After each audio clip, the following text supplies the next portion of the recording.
এই ভিডিওটিতে আমি আপনাদেরকে দেখাবো কিভাবে আপনি খুব সহজে আপনার মোবাইলে হটস্পটের পাসওয়ার্ড পরিবর্তন করবেন। অনেক সময় দেখা যায় আপনি কাউকে হটস্পট দিচ্ছেন, পরে দেখা যায় আর অন্য কেউ আপনার হটস্পট কানেক্ট করে নিয়েছে।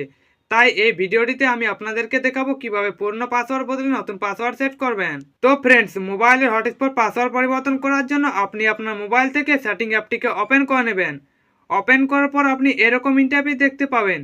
তো আপনি এখানে একটি সেটিংস পেয়ে যাবেন পোর্টেবল হটস্পট নামে। তো আপনি এটাতে ক্লিক করবেন। ক্লিক করার পর দেখতে পাবেন সেট আপ পোর্টেবল হটস্পট। তো আপনি এই অপশানটিতে ক্লিক করবেন। তারপর দেখতে পাবেন নেটওয়ার্ক নেম এবং পাসওয়ার্ড। তো আপনি আপনার পাসওয়ার্ড চেঞ্জ করার জন্য এই পাসওয়ার্ডে ট্যাপ করে পুরো পাসওয়ার্ডটিকে কেটে নতুন পাসওয়ার্ড বসিয়ে দিবেন। আর যদি তুমি পাসওয়ার্ডটিকে দেখতে চাও তাহলে চোখের মতন চিহ্নতে ট্যাপ করে দেখতে পারো। নেটওয়ার্কের নাম চেঞ্জ করতে চাইলে করে নেবেন।